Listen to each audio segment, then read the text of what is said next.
বিসমিল্লাহির রহমানির রহিম। আসসালামু আলাইকুম।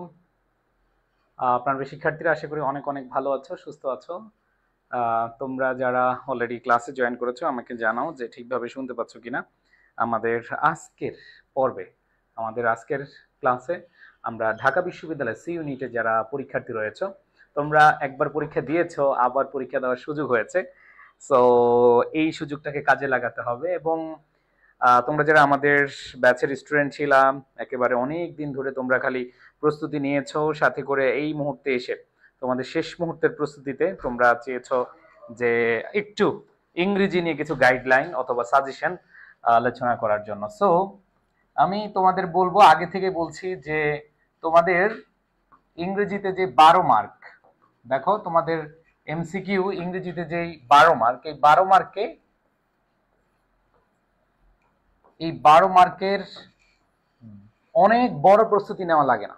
জাস্ট হচ্ছে 12 মার্কের কয়েকটা টপিক যদি পড়ে যাও, দেখো তোমরা ঢাকা বিশ্ববিদ্যালয়ের আগেও যারা ঢাকা বিশ্ববিদ্যালয় ভর্তি পরীক্ষার আগেও যারা প্রস্তুতি নিয়েছো, আমি কিন্তু তখন ক্লাসে বলেছিলাম, ম্যারাথন ক্লাসে বলেছিলাম যে এই কয়েকটা টপিক তুমি ভালোভাবে পড়ে যেও। 4টা টপিক, বিশেষ করে 4টা টপিকের কথা বলেছিলাম, মনে আছে কিনা তোমাদের?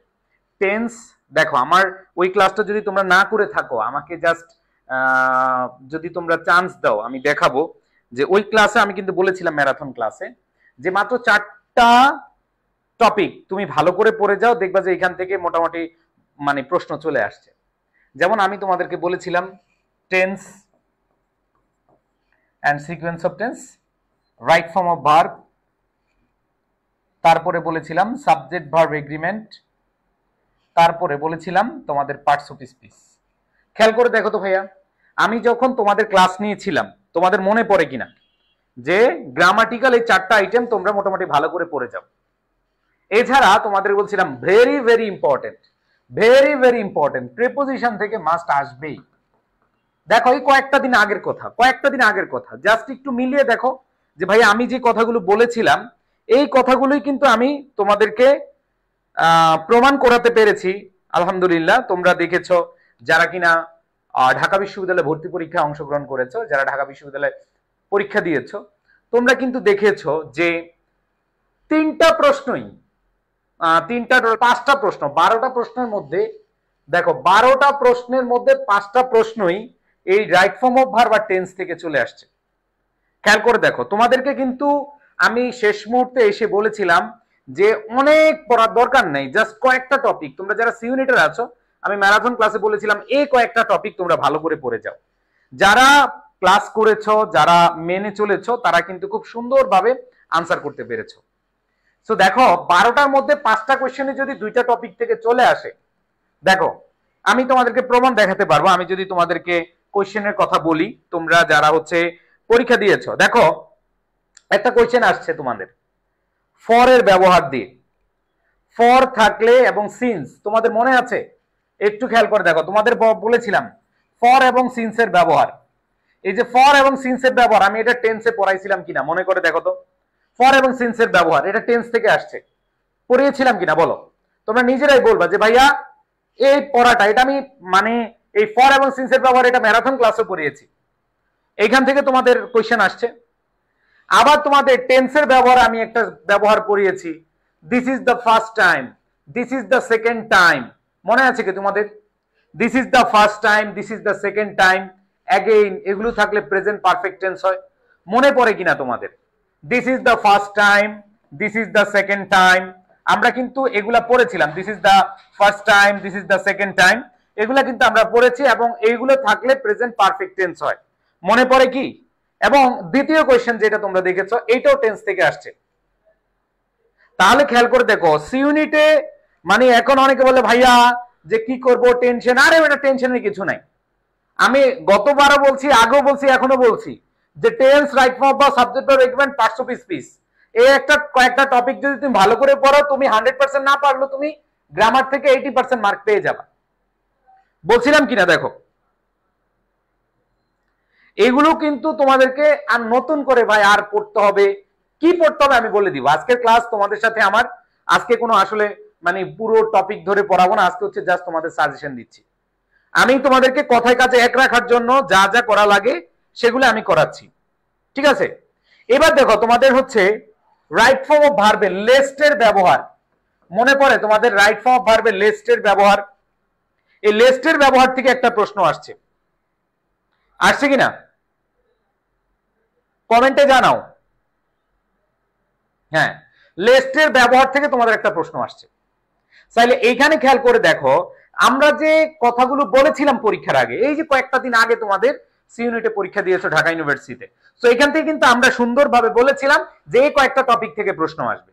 তাহলে লেস্টের ব্যবহার রাইট ফর্ম অফ ভার্ব, আবার তোমরা দেখেছো রাইট ফর্ম অফ ভার্বে পড়েছো ডব্লিউএস ওয়ার্ডের পরে, এরপরে অক্সিলিয়ারি ভার্ব, এরপরে সাবজেক্ট, এরপরে মেইন ভার্ব। তো এটা দিয়ে একটা প্রশ্ন আসছে। কি প্রশ্ন আসছে তোমরা যদি দেখো, what do I have to do, what do I have to do, এটা দ্বারা একটা শূন্যস্থান আসছে। ইন্টারগেটিভ সেন্টেন্সের গঠন, যে আমরা যদি ইন্টারগেটিভ সেন্টেন্স গঠন করতে চাই, আগে ডব্লিউএস ওয়ার্ড, এরপরে অক্সিলিয়ারি ভার্ব, এরপরে সাবজেক্ট, এরপরে মেইন ভার্ব। তাহলে কোশ্চেনটা শুরু হয়েছিল হোয়াট দিয়ে, এরপরে হচ্ছে ভাইয়া হোয়াট এর পরে অক্সিলিয়ারি ভার্ব ডু দিয়েছি, এরপরে হচ্ছে আমরা হচ্ছে সাবজেক্ট দিয়েছি আই, এরপরে আমরা হ্যাভ টু দিয়েছি, তাই না? তো এই ধরনের কিন্তু প্রশ্ন এসেছিল। তাহলে দেখো এইখানে প্রথম চারটা কোশ্চেনের ভিতরে আমরা এগুলো পেয়ে গেছি। এরপরে tense and sequence of tense থেকে আরেকটা প্রশ্ন আসছে, আই প্রমিসড। আগে যদি তোমাদের মনে পড়ার কথা যে আমরা সিকোয়েন্স অফ টেন্স অনুযায়ী পড়ছিলাম, যদি আগে প্রেজেন্ট টেন্স হয় তাহলে যে কোনো টেন্স, এনি টেন্স হতে পারে। যদি আগে পাস্ট হয় পরেও কি হবে? পাস্টই হবে, পরে কি হবে? পাস্ট হবে। আর আগে যদি ফিউচার হয় পরে প্রেজেন্ট হবে। তো তোমাদের বলছিলাম পাঁচটা কোশ্চেন জাস্ট দুইটা টপিক থেকে আসছে, একটা হচ্ছে টেন্স আর একটা হচ্ছে রাইট ফর্ম অফ ভার্ব। তাহলে ভাই এত টেনশন করার দরকার নাই, এত টেনশন করার দরকার নাই যে ভাইয়া কি ধরনের প্রশ্ন আসবে, ঠিক আছে? এটা নিয়ে টেনশন করার কিছু নাই। তোমাদের 12টা কোশ্চেনের মধ্যে 6টা কোশ্চেন আসছে গ্রামারের, খেয়াল করে দেখো 6টা কোশ্চেন আসছে গ্রামার থেকে, আর 6টা কোশ্চেন আসছে মেমোরাইজিং পার্ট। আর মেমোরাইজিং পার্টের মধ্যে প্রিপোজিশন থেকে চলে আইছে 2টা। তাহলে ভাইয়া এগুলা নিয়ে টেনশন করার কোনো কাজ নাই তোমাদের। ও সরি, প্রিপোজিশন থেকে 3টা আসছে, ভুল বলে ফেলছি। দেখো তোমাদের যে কোশ্চেন আসছে আমি একটু তোমাদের দেখাই, যে 12টা কোশ্চেন আসছে। আমি পরীক্ষার আগে এই কয়েকটা টপিকই তোমাদের দেখতে বলছিলাম যে ভালোভাবে এই 4টা টপিক পড়ো, সাথে হচ্ছে এই জিনিসগুলো পড়ো। তাহলে গ্রামাটিক্যাল আইটেম দেখো 12টার মধ্যে 6টা আসছে, এই 6টার মধ্যে 5টা আসছে রাইট ফর্ম অফ ভার্ব থেকে এবং টেন্স থেকে, আর একটা আসছে কম্পারিজন ডিগ্রি থেকে।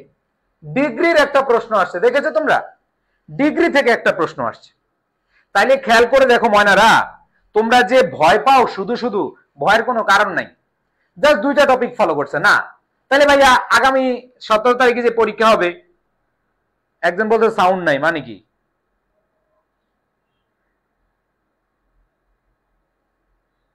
অনেক সাউন্ড। তো খেয়াল করে দেখো সবাই, মনে না খেয়াল কর সবাই, একটু আমরা খেয়াল করি। এখানে আমরা যে জিনিসটা দেখতে পাচ্ছি যে আমাদের এই মুহূর্তে কোন টপিকগুলো পড়তে হবে। তাহলে গ্রামার থেকে আসছে কয়টা ভাই? 12টা কোশ্চেনের মধ্যে, 12টা কোশ্চেনের মধ্যে গ্রামার থেকে 6টা, আর মেমোরাইজিং থেকে 6টা। আর এই 6টার মধ্যে 3টা টপিক থেকে মাত্র প্রশ্ন আসছে, একটা হচ্ছে টেন্স, আর একটা হচ্ছে রাইট ফর্ম আর হচ্ছে ডিগ্রি। তাহলে এইবারও কি ভাইয়া আগের মতোই প্রশ্ন করবে? এই 3 টপিক থেকে আসবে না ভাইয়া, আমি তোমাদেরকে বলে দিব কোন কোন টপিকগুলো এখন পড়বা। আর মেমোরাইজিং পার্ট দেখো, মেমোরাইজিং পার্টের মধ্যে প্রিপোজিশনই আসছে কয়টা? প্রিপোজিশনই আসছে 3টা। তোমাদের হাতে এখন সময় নাই, দেখো তোমাদের হাতে সময় নাই, যত সিলেক্টিভ ওয়েতে পড়তে পারবা তত ভালো হবে, যত সিলেক্টিভ ওয়েতে। সো খেয়াল করে দেখো, তার মানে দেখো প্রিপোজিশন থেকে 3টা আসছে, অ্যানালজি থেকে একটা আসছে, অ্যানালজি থেকে একটা, 4টা তো এনে হয়ে গেল, তাই না? তাহলে ভাইয়া আর কি আছে? একটা আসছে সিনোনিম, একটা সিনোনিম আসছে, আর একটা কারেক্ট স্পেলিং আসছে। এখন কত হলো ভাইয়া, আমাদের তাহলে এখন কি পড়তে হবে বলো? তোমাদের এখন তো প্রশ্ন যে ভাইয়া দেখলাম আমরা এই বছর, আপনি বলছিলেন, আমি তোমাদেরকে মাত্র এই 4-5টা টপিক বলছিলাম যে ভাইয়া সি ইউনিটের এদের যথেষ্ট। সো সি ইউনিটের পরীক্ষার্থীরা ভাই ইংরেজি নিয়ে টেনশন করো না, তবে তোমরা মেমোরাইজিং পার্ট নিয়ে, গ্রামার নিয়ে টেনশন করার দরকার নাই। তোমরা যদি শুধু এই ফাউন্ডেশন ক্লাসগুলোই করো অথবা আমার ম্যারাথন ক্লাসগুলি করে যাও, কারণ ওই ম্যারাথন ক্লাসটা নিয়ে কোনো এখন সময় নষ্ট করার দরকার নেই। 2x স্পিড দিয়ে ইউটিউবে দেখো ভাইয়ের ম্যারাথন ক্লাস। যদি তোমার গ্রামারের প্রবলেম থাকে, আমি মনে করি তোমার গ্রামার পড়াই দরকার নাই এখন আপাতত। তোমার এখন আপাতত গ্রামার পড়ারই দরকার নাই। কেন গ্রামার পড়ার দরকার নাই এটা আমি বলবো, কোনো সমস্যা নাই। তাহলে তোমরা 12টা কোয়েশ্চেন প্রমাণ পেয়েছো কোন কোন জায়গা থেকে আসছে। এখন তোমরা বলো, তোমরা এখন কি নিয়ে টেনশন আছো? তোমাদের এখন আসলে টেনশন কি আমি একটু শুনতে চাই।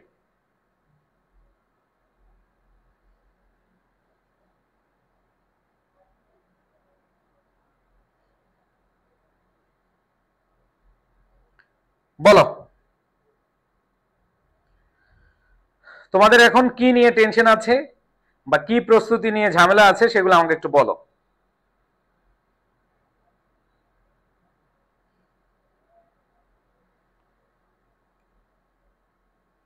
আচ্ছা, মেমোরাইজিং পার্ট, ইয়েস। তোমাদের গ্রামার থেকে যে কয়টা টপিক এখন দেখবা আমি তো অ্যানালাইসিস করে দিলাম, ঠিক আছে? আমি তো অ্যানালাইসিস করে দিলাম। এখন আমি তোমাদেরকে দেখাবো যে আসলে তোমাদের এখন কি করা উচিত। তোমাদেরকে এখন অনেক লম্বা লম্বা ক্লাস করা উচিত? আমি মনে করি যে ভাই গ্রামারের এই কয়েকটা টপিক বিশেষ করে, ঠিক আছে, গ্রামারের এই কয়েকটা কয়েকটা টপিক আমরা আমাদের পরীক্ষার আগে ঢাকা ইউনিভার্সিটি সি ইউনিটে যখন একবার পরীক্ষা দিয়েছো, তোমরা অনেক ভাগ্যবান এবং তোমরা অনেক ভাগ্যবতী যে তোমরা আবারও ঢাকা বিশ্ববিদ্যালয়ে ভর্তি পরীক্ষা দেওয়ার সুযোগ পাইছো। সো এই সুযোগটা হাতছাড়া করো না। এই মুহূর্তে দেখো তোমার কোন জায়গায় প্রবলেম আছে। ভাইয়া কোয়েশ্চেন কি অনেক হার্ড হবে? ভাইয়া কোন টপিক থেকে প্রশ্ন আসার সম্ভাবনা বেশি? আচ্ছা, তোমাদের কথাগুলো আমি নেই, দেখো তোমাদের কথাগুলো আমি নিচ্ছি এবং তোমাদের কথা অনুযায়ী আমি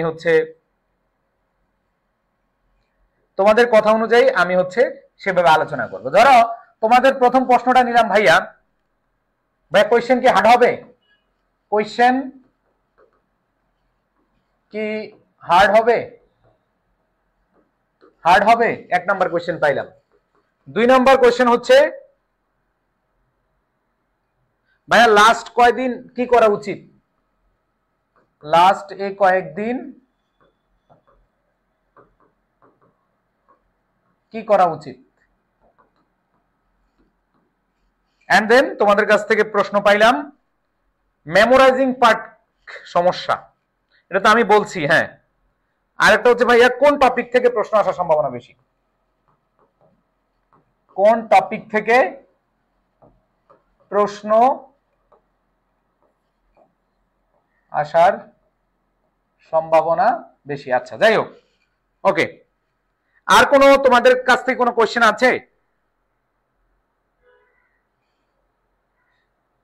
ওকে, দেখো ভাই একটু মনোযোগ দাও। পুরান চাল ভাতে বলে, অভিজ্ঞতার মায়ের পেস আছে, অভিজ্ঞতা কথা বলে। সো তোমাদের এই সি ইউনিটের পরীক্ষার আগে যারা আমার ক্লাস করেছো, আমি দেখতে পাচ্ছি ম্যাক্সিমাম হচ্ছে আগের স্টুডেন্ট গুলো আমাদের এখানে আছো এবং তারা আমাদের পেইড ব্যাচ থেকে শুরু করে এখনো পর্যন্ত তোমরা আমাদের উপরে ভরসা করে আছো। আমরা তোমাদের ক্লাস দিয়েছি এবং ইংরেজি ক্লাস আমাকে যখন বলে আমি বলবো ভাই কিচ্ছু করার দরকার না, তুই ভাইয়ের ম্যারাথন ক্লাসগুলোই কর আর ফাউন্ডেশন ক্লাস করো। সি ইউনিটে যারা একবারে দুর্বল আছো, যারা শুধু ফাউন্ডেশন ক্লাসগুলো করবে, এই বলো তোমরা, যারা ফাউন্ডেশন ক্লাস করবে আর ম্যারাথন করবে তারা ফেল করবে না, এটা নিশ্চিত। যারা ফাউন্ডেশনে ম্যারাথন করবে তারা ফেল করবে না, এটা নিশ্চিত বলা যায়, ঠিক আছে? আমি তোমাদেরকে যেটা বলতে চাচ্ছিলাম ভাইয়া, দেখো তোমাদের এই কয়েকটা প্রশ্ন পাইলাম আমি যে কোশ্চেন কি হার্ড হবে কিনা। আর কোনো প্রশ্ন আছে কিনা ভাইয়া? ভাই মেমোরাইজিং পার্টের সাজেশন চাই, মেমোরাইজিং পার্টের, হ্যাঁ মেমোরাইজিং পার্টের সাজেশন। কি বলছো? Memorising part suggestion. কতবার বললাম এই সাজেশনের কথা।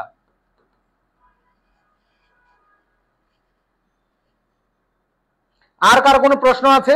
বলো, আর কারো কোনো প্রশ্ন আছে?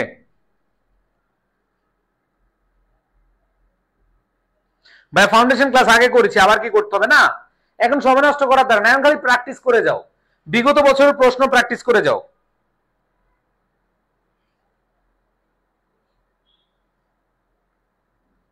এখন খালি বিগত বছর প্রশ্ন প্র্যাকটিস করো। আমি তোমাদের আর কোনো প্রশ্ন নিব কিনা বলো।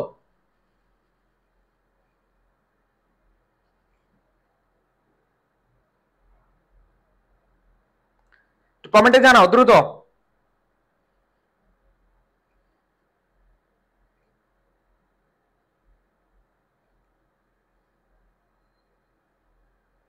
ভাইয়া ইংরেজিতে আপাতত পাস খালি হবে, পাস হইলেই চলবে।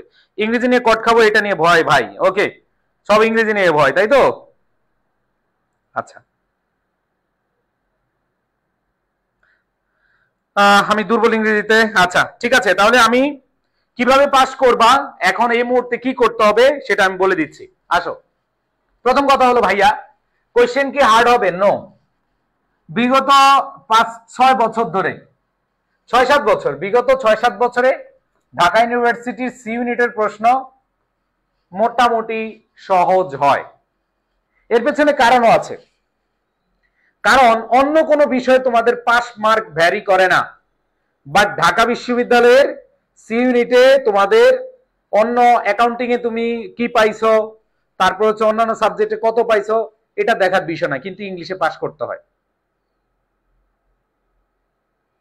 ভাইয়া ম্যারাথনের লিঙ্কগুলো একটু দিয়ে দেন। ম্যারাথনের লিঙ্কগুলো হচ্ছে তোমরা ইউটিউবে যাবা, ইউটিউবে গিয়ে সার্চ দিবা English marathon class Mohsin sir, marathon class চলে আসবে, জাস্ট টেনে টেনে দেখবা, ঠিক আছে? এখন আসো, আমি যে কথাগুলো বলি সেগুলো শুনো, তোমাদের প্রশ্নগুলো নিচ্ছি, প্রশ্নগুলো হচ্ছে তোমরা একটু খেয়াল করে দেখো কোশ্চেন কি হার্ড হবে কিনা। প্রথম কথা হচ্ছে না। কেন হবে না আমি যুক্তি দেখিয়ে দিচ্ছি, যে বিগত 6-7 বছর ধরে প্রশ্ন হার্ড হচ্ছে না। আর এখানে একটা বিষয় আছে যে তোমাদের 12 নম্বরের মধ্যে পাস পাইতে হয়, এটা কিন্তু খুব কঠিন, এটাই হার্ড। এই যে শর্ত দিয়ে দিয়েছে, এই শর্তের কারণে তোমাদের হচ্ছে, মনে রাখবা, এই শর্তের কারণে তোমাদের ইংলিশ প্রশ্নটা একটু সহজ করা হয়, এমন না যে অনেক হার্ড করবে। তো চিন্তামুক্ত হয়েছে ভাই? চিন্তামুক্ত হয়েছ? বলো, ঢাকা ইউনিভার্সিটির প্রশ্ন কঠিন হবে না সহজ হবে? ভাইয়া এবার যদি ঢাবি রাগ করে প্রশ্ন কঠিন করে দেয়, এসব বাটপারি কথা, ইমোশনাল কথাবার্তা আমার সামনে বইলো না, যে ঢাকা ইউনিভার্সিটি এটা কোনো মানুষ না, এটা একটা প্রতিষ্ঠান, যে রাগ করছে পোলাপাইন আবার পরীক্ষা দিচ্ছে। হ্যাঁ, এই হাইকোর্টের রিটে, যাই হোক এগুলো আর বলবো না। মানে এই পরীক্ষাটা কিভাবে হয়েছে, তোমাদের জন্য হয়েছে। কিছু ছেলে ফেলে দেখেছি অনেক অনেক অনেক অনেক চেষ্টা করেছে, এবং তাদের সাথে আমাদের পার্সোনালি কথা হয়েছে। They did a great job আমি মনে করি, ঠিক আছে? ভাইয়া যেহেতু সহজ হয়েছিল আগের বার, এবার কঠিন হতেই পারে, আমাদের আটকানোর জন্য এইসব বাটপারি আলাপ, ইমোশনাল কথাবার্তা বাদ দাও ময়নারা। দেখো, শুনো শুনো শুনো, ঢাকা ইউনিভার্সিটি কোনো ব্যক্তি না যে ধুর আমারে আবার কাজটা করাইতেছে, দেখি এবার প্রশ্ন কঠিন করে দেয়। না, প্রশ্ন কঠিন করে দিলে, দেখো এত প্রশ্ন সহজ করার পর অনেকে ফেল করছে, তার মানে তো এখানে অবশ্যই মাথায় রাখতে হবে, দেখো এখানে অবশ্যই মাথায় রাখতে হবে যে কোনোভাবেই মাথায় নিও না যে ভাইয়া ইংরেজি প্রশ্ন বা বাংলা প্রশ্ন বা প্রশ্ন কঠিন হবে, আবার পরীক্ষা নিচ্ছে এজন্য পরীক্ষা কঠিন হবে। নো, এটা মাথায় রাখবা, একবার রিল্যাক্সে থাকো, খুবই relax, have a relax, see you not for mind, ঠিক আছে? জাস্ট হচ্ছে মাথায় রাখবা প্রশ্ন সহজ হবে, প্রশ্ন কঠিন হবে এটাও নিয়ে মাথা নিয়ে গেছো, পরীক্ষা তোমার কঠিন হয়ে যাবে, তাহলে কোশ্চেন হার্ড হবে না। নো। লাস্টে কয়েকদিন কি কি করা উচিত, আসো, তোমাদের কিছু করা উচিত না ভাই। তোমরা প্লিজ এখন কোনো ক্লাস, এখন কোনো নতুন টপিক কিছু পড়ার দরকার নেই। তোমরা এখন যা পারো বিগত বছরের প্রশ্ন সলভ করে যাও, প্রত্যেকটা টপিকের মিনিমাম 300 প্রশ্ন সলভ করে যাও, প্রত্যেকটা টপিকের। যারা, আমি তোমাদেরকে আগে থেকে বলছি যে দেখো ভাই, আমি তোমাদেরকে আগে থেকে বলছি, যারা রুল পারবা কিন্তু হচ্ছে প্র্যাকটিস করবা না, যারা হচ্ছে শুধু রুলই পড়ে যাবা কিন্তু প্র্যাকটিস করবা না, তারা আলটিমেটলি কোনো মানে লাভের মুখ দেখবা না। বুঝাইতে পারছি? আমি তোমাদেরকে আগে থেকে বলছিলাম যে প্র্যাকটিস প্র্যাকটিস প্র্যাকটিস, কোনো কথা নাই, প্র্যাকটিস করতেই হবে। সো তোমরা চাইলে যারা এই বইটা থেকে প্র্যাকটিস করছো আবার করো, অনেক বলে ভাই আপনার ফাউন্ডেশন বইটা তো অনেক, প্রায় 11,000 এখানে প্র্যাকটিস আছে, বিশেষ করে প্রিপোজিশনটা, আরে ভাই প্র্যাকটিসের অভাব নেই, তোমাদের প্রিপোজিশনই বেশি আসে। তা আমি তোমাদের বলবো যে ভাইয়া, যে প্রশ্ন যে কোনো বই থেকে, এটা আমার বই থেকে পড়তে হবে এরকম না ভাইয়া।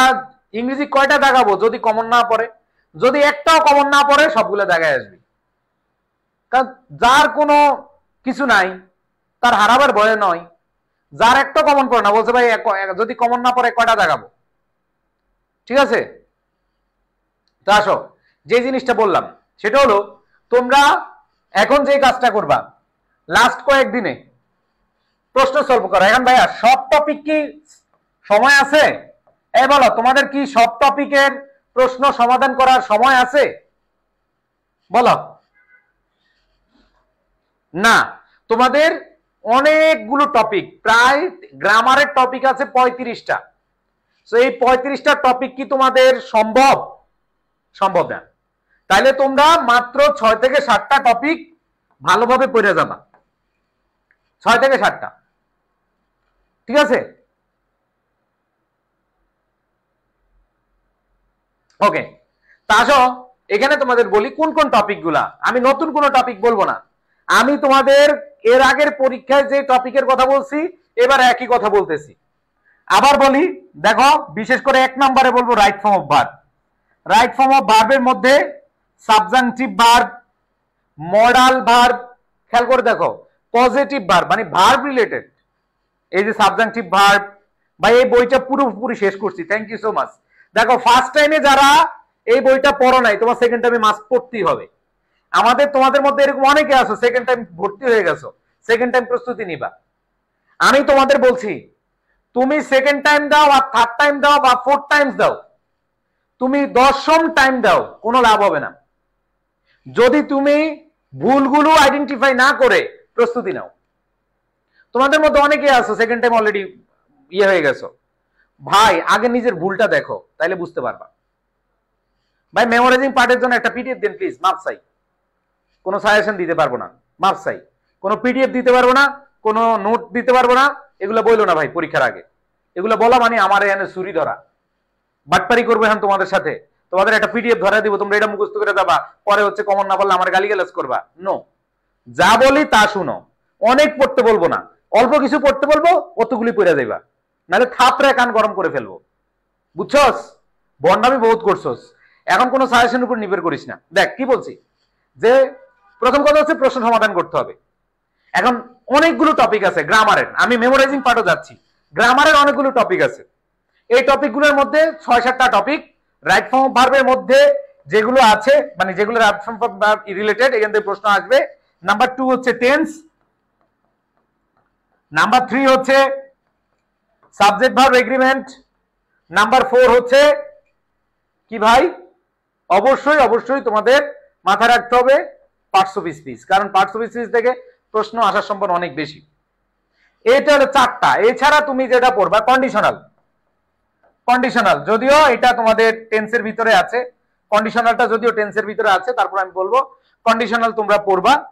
এরপরে তোমাদের যে জিনিসটা মাথায় রাখতে হবে, তোমরা হচ্ছে ইনভার্সন, ড্যাংলিং মডিফায়ার, যেগুলো সহজ সহজ টপিক, ইনভার্সন, ড্যাংলিং মডিফায়ার, এই কয়েকটা টপিক জাস্ট একটু দেখে যাবা, এগুলো থেকে প্র্যাকটিস করে যাও।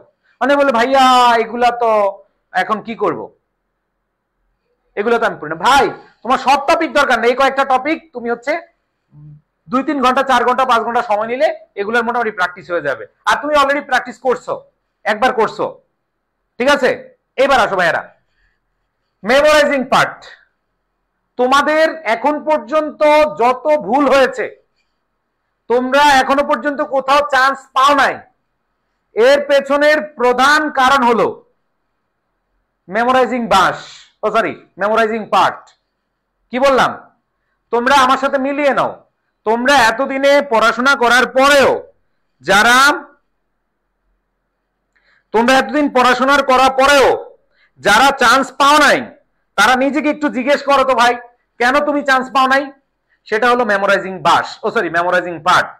সো এই মেমোরাইজিং পার্ট থেকে তোমাদের পড়তে হবে, কিচ্ছু করার দরকার নাই, পুরো মুখস্থ করার দরকার নাই, সিনোনিম অ্যান্টোনিম মুখস্থ করার দরকার নাই। জাস্ট তুমি একটা বই নাও, যার কাছে যেই বই আছে, যদি তোমার কাছে ফাউন্ডেশন বই থাকে অথবা তোমার কাছে যেই কোনো বই, ভাই আমি বলবো না আমার বইটাই থাকতে হবে, আমার বই পড়লে তুমি ভালো করবা, এইসব আউলফল মার্কেটিং ভালো লাগে না। যে কোনো বই আছে নিবা, নেওয়ার পরে একটা সিনোনিম অ্যান্টোনিম মুখস্থ করবা না। এই শুনো মাইনারা, একটা সিনোনিম অ্যান্টোনিম মুখস্থ করবা না। কি বললাম, কোন সিনোনিম অ্যান্টোনিম মুখস্থ করবা না এই সময়। যেটা করবা সেটা হলো এই যে ধরলা তুমি সিনোনিম অ্যান্টোনিম পার্টে যাবা, গিয়ে হচ্ছে তুমি প্র্যাকটিস সেকশনে চলে যাবা, কোনো কথা নাই। পারো আর না পারো, খালি বিগত বছরের প্রশ্নগুলো দেখা দেখা কয়েকবার করে যাবা, ঠিক আছে? মনে থাকবে? তাহলে এখানে খেয়াল করে দেখো, সিনোনিম অ্যান্টোনিম জাস্ট হচ্ছে কোনো মুখস্থ করবা না, জাস্ট কোশ্চেন গুলো প্র্যাকটিস করে যাওয়া, ধৈর্য ধীরে প্র্যাকটিস করবা খালি। ও এটা কি, এটাকে দেখে দেখে মুখস্থ করার দরকার নেই। এবার আসো কারেক্ট স্পেলিং। দ্বিতীয়ত হচ্ছে কারেক্ট স্পেলিং। কারেক্ট স্পেলিং ভাই কোনো মুখস্থ না, বিগত বছরের প্রশ্ন যাবা, গিয়ে খালি একটা খাতা নিবা, 2-3 পেজ খাতা নিবা, নিয়ে ওই যে সঠিক উত্তরটা খালি লিখবা। আমি আবার বলি কারেক্ট স্পেলিংটা, যা সঠিক উত্তরটা লিখবা, কারণ কারেক্ট স্পেলিং না লিখলে তুমি পরীক্ষার হলে সঠিক করতে পারবা না। আমি কি বুঝাইতে পারতেছি মনেরা? খেয়াল করে দেখো, যে এখন কেউ যদি বলে ভাইয়া সাজেশন পড়, এটা পড়, কোনো লাভ হবে না। জাস্ট এই কয়েকটা টপিক থেকে প্র্যাকটিস করে যাও, বিশেষ করে 4টা টপিক থেকে ভালোভাবে প্র্যাকটিস করে যাও, আর কিছু না। ওকে, আর মেমোরাইজিং পার্টের মধ্যে কারেক্ট স্পেলিং গুলা তুমি জাস্ট বিগত বছরগুলো দেখে দেখে লিখবা। পারবা না? কথা বলে না, পারবা কিনা বলো? পারবা? ওকে, থ্যাংক ইউ সো মাচ। যারা পারবা তারা ভালো করবে ইনশাল্লাহ, কারণ এই মুহূর্তে এসে ভাই তুমি মুখস্থ করতে পারবে না, কারণ তোমার ব্রেন কাজ করবে না। তুমি নতুন কিছু মুখস্থ করলে আরো হতাশ হয়ে যাবা। সো তোমরা কারেক্ট স্পেলিং বিগত বছরের প্রশ্নগুলো নিবে, বিশেষ করে ভাই কোন বিগত বছর প্রশ্ন, যে বইতে অনেক বেশি আছে। ভাইয়া নিয়ম তো 7-8 বার শেষ করছি, তবুও মনে থাকে না। এই যে তুমি নিয়ম 7-8 বার না, তুমি 100 বার যদি শেষ করো, তাও যদি তুমি প্র্যাকটিস না করো, কোনো লাভ হবে না। তোমার কাজ হচ্ছে এখন প্র্যাকটিস করো। এটা কেডা? মুন্নি বলেছো। মুন্নি, তুই যে কাজটা করবি সেটা হলো এখন খালি প্র্যাকটিস কর, কোনো নিয়ম মুখস্থ করার দরকার নেই, নিয়ম পড়ারই দরকার নেই, ঠিক আছে? তাহলে কারেক্ট স্পেলিং গুলো খালি বিগত সালের প্রশ্নগুলো উত্তরটা খালি লিখবা, সঠিক উত্তরটা খালি দেখে দেখে লিখবা, দরকার দেখে দেখে লিখবা। এরপরে আসো তোমাদের 3 নাম্বার, মাস্ট মাস্ট মাস্ট, আসবেই আসবে আসবেই, প্রিপোজিশন। বিগত বছর যেই বইতে অনেকগুলো প্রিপোজিশন আছে, তোমরা বিশ্বাস করো আর নাই করো, এই কার কাছে এই বইটা আছে, বিশ্বাস করো আর না করো, আমার দেখা, আমি জানি না তোমরা অনেক কোনো বই পেয়েছো কিনা, যে প্রিপোজিশন এবং গ্রুপ ভার্ব, প্রিপোজিশন আর গ্রুপ ভার্ব তো সেম কাছাকাছি, তাই না? এই প্রিপোজিশন আর গ্রুপ ভার্বে প্রায় 1000-এর উপরে প্র্যাকটিস আছে, এবং এর বাইরে আসবে না, এই প্র্যাকটিসের বাইরে ইনশাল্লাহ আসবে না। সো তোমরা যে কোনো বই থেকে তুমি যখন পড়বা, তুমি হচ্ছে এই প্রিপোজিশন গুলা, যেমন প্রিপোজিশনেই আসে কয়টা প্রিপোজিশন, একবার ব্যাখ্যা সহ প্র্যাকটিস আছে 795টা, 795টা, খালি এখান থেকে প্র্যাকটিস করবা। ভাইয়া প্রশ্ন ব্যাংক 3 বার শেষ করছি, লাভ নাই। প্রশ্ন ব্যাংক 3 বার শেষ করবা না, তুমি যে কোনো একটা বই থেকে টপিক ধরবা, এই যে প্রিপোজিশন টপিকটা ধরবা, ধরে ওইখানে বিগত বছর যে প্রশ্নগুলো আছে এগুলো প্র্যাকটিস করে যাবা। কারণ ভাই তোমার হাতে আছে 2-3 দিন, তোমাদের হাতে আছে 2-3 দিন। আমি তোমাদেরকে বলবো না এই নিয়ম পড়ো, এই নিয়ম পড়ো, এটা পড়ো, ওইটা পড়ো, নো, জাস্ট ওই টপিকে যাও, টপিকের বিগত সালের প্রশ্নগুলো এখন দিকে যাও। এবার প্রিপোজিশনের পরে তোমাদেরকে যে বিষয়টা আমি বলবো সেটা হচ্ছে অ্যানালজি। অ্যানালজি অ্যানালজি অ্যানালজি একটা আসতেছে। অ্যানালজি একটা কি ভাইয়া, কোশ্চেন ব্যাংক কত পর্যন্ত পড়লে ভালো হয়? ভাই আপাতত কোশ্চেন ব্যাংক পড়ার দরকার নাই, বুঝে না। আপাতত তুমি ওই টপিকগুলো, এই যে কয়েকটা টপিক, ধরো আমি তোমাদের গ্রামারের জন্য কয়েকটা টপিক দিচ্ছি, আর মেমোরাইজিং পার্টের জন্য কিছু টপিক দিচ্ছি, এই টপিকগুলোই তুমি কি করো, প্র্যাকটিস করে যাও বিগত বছরের প্রশ্ন। এখন তুমি ধরো কোশ্চেন ব্যাংক সলভ করবা, এখন তোমার কয়টা করতে পারবা? পারবা না কিন্তু সব। এই জন্য ইংরেজির জন্য তুমি ওই টপিকগুলা জাস্ট বেছে বেছে ওই টপিকগুলা তুমি কি করো, প্রস্তুতি নাও, আর কিছু না। অ্যানালজি যে কাজটা করবে, অ্যানালজি কিন্তু বেশি পড়া লাগে না, আর অ্যানালজি রিপিট হয়। অ্যানালজি কোনো টপিক রিপিট হোক আর না হোক, সবগুলোই মোটামুটি রিপিট হয়, সো অ্যানালজিও রিপিট হয়। তোমাদের বলবো যে অ্যানালজির ক্ষেত্রে তোমরা যে কাজটা করবা সেটা হচ্ছে অ্যানালজি টপিকে যাবা, যে কোনো বই থেকে গিয়ে প্রিভিয়াস ইয়ার্স কোশ্চেন করে ফেলবা। এই মেজর 4টা টপিক, একটা হচ্ছে synonym antonym, correct spelling, preposition এবং অ্যানালজি, এই কয়েকটা টপিক। আমি আরো বেশি দিতে পারতাম, বাট ভাই তোমাদের পাস করার জন্য, 5 মার্ক পাওয়ার জন্য এটাই যথেষ্ট। 10, 11, 12 পেয়ে যেতে পারো, যাদের মনে করো যে আগে থেকে পড়া আছে পেয়ে যাবা। দেখো আমাদের সি ইউনিটে গুচ্ছতে সেকেন্ড হয়েছে আমাদের স্বাধীন। দেখো খেয়াল করে দেখো, মনোযোগ দিয়ে শোনো, যে তোমাদের বন্ধু স্বাধীন মনে ক্লাসে আছে। স্বাধীন রাজুক উত্তরা হাই স্কুলের এন্ড কলেজের সরি উত্তরা না, উত্তরা হাই, রাজুকের না, উত্তরা হাই স্কুল এন্ড কলেজের স্টুডেন্ট। সো ওর শুধু জিপিএ 5 নাই বইলা, তাহলে ও কিন্তু মানে হচ্ছে ঢাবিত প্লেস করার মতো স্টুডেন্ট, ও ক্লাস করতেছে মনে হয়। সো খেয়াল করে দেখো, এইখানে তোমাদের যেহেতু আরেকটা সুযোগ আছে, তোমাদের বন্ধুই তোমাদের সাথে ক্লাস করে, ও আইসিউবিএসির স্টুডেন্ট, আমাদের আইসিউবিএসির স্টুডেন্ট, ও তোমাদের সাথে ক্লাস করে যদি সেকেন্ড হয়ে যেতে পারে, তাহলে তুমি কেন পারবা না বলো? যদি ও পারে তাহলে তুমি কেন পারবা না? অবশ্যই তোমার পারা উচিত। সো মনোবলটা বেশি রাখবা। আমি কিন্তু তোমাদের বেশি না, 6টা আর 4টা 10টা টপিক দিছি। এই 10টা টপিকই তুমি ভাই ভালো করে প্র্যাকটিস করে যাও, ইনশাল্লাহ এইখান থেকে তোমার পড়া থাকলে তোমার আর কোনো টেনশন থাকবে না। আমি কি বুঝাইতে পারছি? সো কমার্সের জন্য এই কয়েকটা টপিক, 6টা আর 4টা, এই কয়েকটা টপিকে তুমি বিগত বছরের যত প্রশ্নগুলো আছে এগুলো ভালোভাবে দেখে যাও, পড়ে যাও, ইনশাল্লাহ ভালো করবা। আবার অনেকে মনে করতে পারো ভাইয়া প্রশ্ন কি এবার কঠিন হবে না কি, এইসব আউল ফল চিন্তা ভাবনা বাদ দিয়ে দাও, ঠিক আছে? ওকে, এবার আসো, ও কোন টপিক থেকে প্রশ্ন আসার সম্ভাবনা আছে এটা বলে ফেলছি। মেমোরাইজিং পার্ট সাজেশন এটাও দিয়ে ফেলছি। এছাড়া এখন বলো কি প্রশ্ন আছে। আমি আবার বলি ভাই, এক্সপিরিয়েন্সের একটা ভ্যালু আছে। সো ভাইয়ার কথাগুলো যারা শুনে গেছে পরীক্ষার হলে ভালো করছো এর আগে, আবার এবারও ভালো করবে ইনশাআল্লাহ।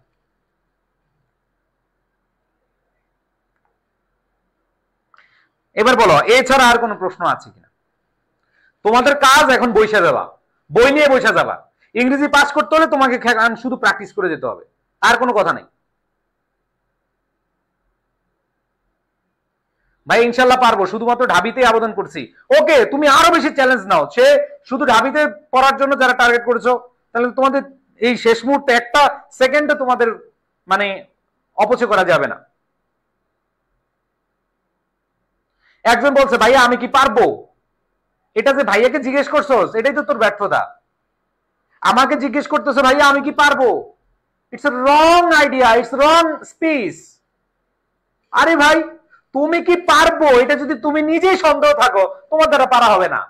ভাই আমি পারবো এই কথাটা এভাবে আর বলবা না তোমরা, যে তোমরা যেটা বলতেছো যে ভাইয়া আমি কি পারবো, এটা না। মনে রাখবা আমি কি পারবো এই কথাটা টোটালি তোমার ডিকশনারিতে বাদ দিয়ে দাও। তুমি এখন থেকে বলবো আমি পারবো, দুইটা জিনিস বাদ দিয়ে দাও। আমি কি পারবো এই কথাটা না বলে তুমি হচ্ছে আমি কি পারবো না বলে এখন থেকে যেটা বলবা সেটা হচ্ছে আমি পারবো, আমি পারবো, শেষ। সো এই ধরনের প্রশ্ন করবা না যে ভাইয়া আমি কি পারবো, নো, আমি কি পারবো এটা বলা যাবেই না। ভাইয়া আমি পারবো ইনশাআল্লাহ, এভাবে হবে। বুঝতে পারছি? জীবনে কোনো জায়গায় প্রশ্নবোধক রাখবা না, জীবনে কোথাও কনফিউশন রাখবা না। কনফিউশন রাখছো, কনফিউশনে তোমার জীবন যাপন দেখবা যে তুমি নিজেই কনফিউশন হয়ে গেছো। সো আমি কি পারবো এটা বাদ দিয়ে আমি পারবো এটা থেকে তুমি নিজের জীবনটাকে পরিচালিত করা দেখবা যে ভালো করবা ইনশাআল্লাহ। সো এরকম প্রশ্ন করবা না, ঠিক আছে? এখন বলো আর কি শুনতে চাও, বলো আর কি প্রশ্ন আছে।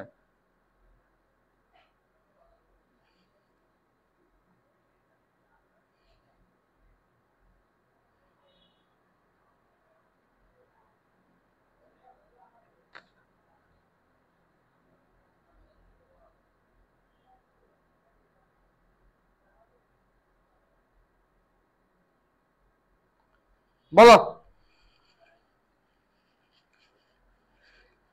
ওকে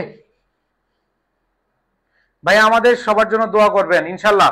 দেখো ভাইয়া তোমাদের জন্য অনেক অনেক দোয়া, বিশেষ করে তোমরা অনেক দিন ধৈর্য ধারণ করে তোমরা এখনো তোমাদের অ্যাডমিশন জার্নিতে আছো, এবং তোমাদের লাস্ট একটা পরীক্ষা, সেটা হলো যে ভাইয়া ভাই এখন কি করব, ম্যারাথন ক্লাসগুলো করব। যাদের বেসিক প্রবলেম, যারা এই টপিকগুলো পারো না, তারা ম্যারাথন ক্লাসগুলো করে ফেলো। ভাই সিনোনিম অ্যান্টোনিম কি রিপিট হয়, এটা কে বললো? ফাতেমা বলেছে।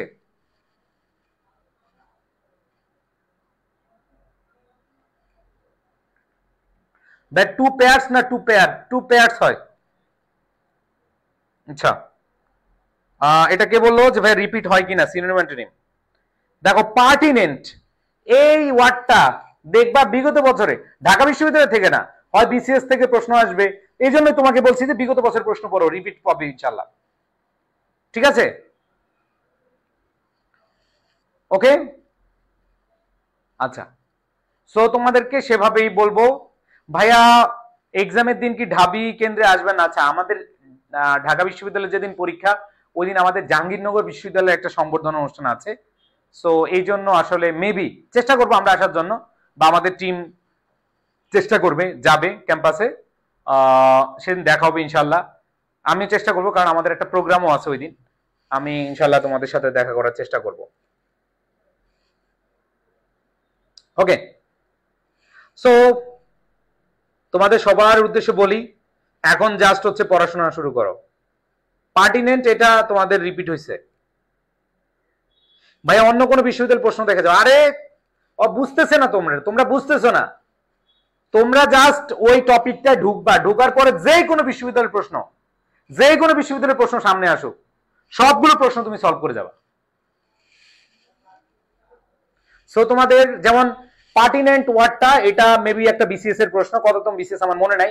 সো এই ওয়ার্ডটা কিন্তু বিসিএস এ আসছিল, সো এটা আসছে। এবং এটা আমাদের, এই বলো 30 ডে চ্যালেঞ্জ। এই দেখ সবাই বল, তোরা যে ভাইয়ার কথাগুলো বিশ্বাস করছ না, যারা বিশ্বাস করো নাই মনোযোগ দাও। 30 ডেজ চ্যালেঞ্জে সবাই বলো 30 ডেজ কই বইটা আনতেছি, তোমাদেরকে দেখাচ্ছি, প্রমাণ দেখাচ্ছি। 30 ডেজ চ্যালেঞ্জ, আমরা তো কোথাও চলে যাই না, তাই না? প্রমাণ দেখো। এডুকেশন শুধু কথায় না ভাই, কাজে বিশ্বাসী। এটা দেখছো ভাই, এটা দেখছো, এই বইটা দেখছো? এই বইটাতে পার্টিনেন্ট ওয়ার্ডটা আছে কিনা বলো? তোমরা যারা আমাদের পেট বেঁচে ছিলা, এই ওয়ার্ডটা ছিল কিনা বলো? ছিল কিনা বলো? দেখো, তোমরাই তো এখনো তো তোমরা যাচ্ছ না, এই বছরের স্টুডেন্টই তো তোমরা, এই বছরের স্টুডেন্ট। দেখো এই বইটাতে আমি তোমাদেরকে যখন এই পেড কোর্সে যখন আমরা এগুলো পড়াইছিলাম, ছিল কিনা বলো? তোমরা নিজেরাই বলো।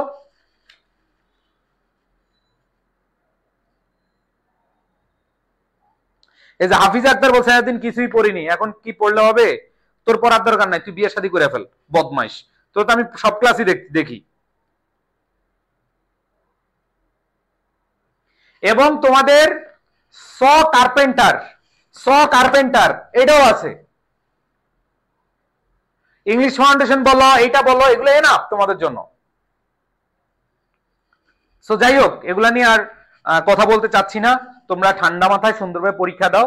আবার অনেকেই আছো সেকেন্ড টাইম পরীক্ষা দিবা, সেকেন্ড টাইম যদি দিতে চাও চিন্তা ভাবনা করে দিও। তুমি এই বছর যে ভুলগুলা করছো, ওই ভুল শুধরাইতে পারবা কিনা, নাকি আবেগে পরীক্ষা দিবা? সেকেন্ড টাইম সবার দেওয়ার দরকার নাই। যাদের ভুল থেকে শুধরানোর সক্ষমতা আছে, অ্যাবিলিটি আছে, তারাই খালি পরীক্ষা দিবা। ভাই 30 ডে চ্যালেঞ্জ শেষ আলহামদুলিল্লাহ। মেমোরাইজিং পার্ট হুবহু কমন পাইছি সব জায়গাতে, বাংলা ও ইংলিশের। Thank you so much. ঠিক আছে ভাই, জিএসটি তো কমন ছিল, ফ্রেজাইল আর হচ্ছে রেটিসেন্ট। হ্যাঁ, গুচ্ছ তো কমন পড়ছে। সো তোমরা যদি মনে করো, ওই যে মীরা রহমান বলছে আমি কোশ্চেনটা করতে নিয়েছিলাম, আমি কিছু পড়ি নাই এক দুদিন। মীরা, তোরে কি বলবো? মীরা, তুই বিয়ে করে ফেল এটা শোনার জন্য, বদমাইশ কোথাকার, থাপড়ে কান গরম করে ফেলবো। খেয়াল কর, মনোযোগ দে। সো তোমরা কি হতাশ হয়েছো আমাদের হায়ার এডুকেশনের সার্ভিস নিয়ে, বিশেষ করে ইংরেজি নিয়ে? আমি যা পড়াইছি ভাই, আমার এখন আর পড়ানোর কিছু নাই। তোমাদেরকে হয় তোমাদের একবার জিরো থেকে পড়াইতে হবে, না হলে তোমাদেরকে একবারে মানে হচ্ছে ধরে ধরে শিখাইতে হবে, যেটা আমরা সেকেন্ড টাইমে করি। সেকেন্ড টাইমে একবার বেসিক থেকে অনেক দিন, সেকেন্ড টাইমে শিক্ষার্থীরা কতদিন আমাদের সার্ভিস পায় জানো? 9 থেকে 10 মাস সার্ভিস পায়। সো এদেরকে ধরে ধরে এখন তোমাদের আমরা পাই 4-5 মাস, অর্ধেক সময়। সো আমি তোমাদের বলছি ভাই, যে আমরা যতটুকু দেওয়ার চেষ্টা করেছি দিয়েছি ভাই, আমাদের এর বেশি দেওয়ার সম্ভাবনা নাই। তবে তোমাদের বলছি, তোমরা আমাদেরকে এখন দাও, তোমরা রেজাল্ট ভালো করো, তোমরা ভালো করে পরীক্ষা দাও, এটাই হচ্ছে চাওয়া। ঠিক আছে, তো যাই হোক, সবাই ভালো থাইকো, দোয়া রইল। আমার বিশ্বাস যে এই বছর ঢাকা বিশ্ববিদ্যালয়ে বাম্পার একটা রেজাল্ট করবা, আর রেজাল্ট পেয়ে অবশ্যই জানাবা। ঠিক আছে ভন্ডরা, খুব মিস করবো তোমাদের। ভন্ডরা, ময়নারা, যত কিছু বলেছি, ক্লাসে অনেক গালিগালাজ দিয়েছি, অনেক গালিগালাজ করেছি তোমাদেরকে।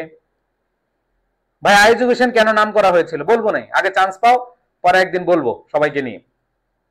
ঠিক আছে, আচ্ছা যাই হোক, তোমাদের সবার উদ্দেশ্যে বলছি যে শেষ চেষ্টাটা ভালোভাবে করো, শেষ চেষ্টাটা ভালোভাবেই নাও, ইনশাল্লাহ ভালো কিছু হবে তোমাদের সবার প্রতি। আসলে কমার্সের জায়গা থেকে আমরা তোমাদের বলি যে আমাদের কমার্সের প্রচারণাটা একটু কম হয়। সো ভাইয়া গুচ্ছতে, ভাইয়া যারা গুচ্ছতে চান্স পেয়েছে, হ্যাঁ যারা গুচ্ছতে চান্স পেয়েছে তাদের তো অনেক অনেক বেশি, বিশেষ করে আমরা এই বছর গুচ্ছতে সেকেন্ড পাবো, মানে এটা আমি স্বাধীন আমাকে অনেক দিন পরে জানিয়েছে, 2 দিন বা 1 দিন পরে। ঠিক আছে, আমাদের গুচ্ছ থেকে সেকেন্ড হয়েছে স্বাধীন, তোমাদের ব্যাচ থেকেই, আইসিইউ ব্যাচ থেকে। সো আমরা কিন্তু অনেক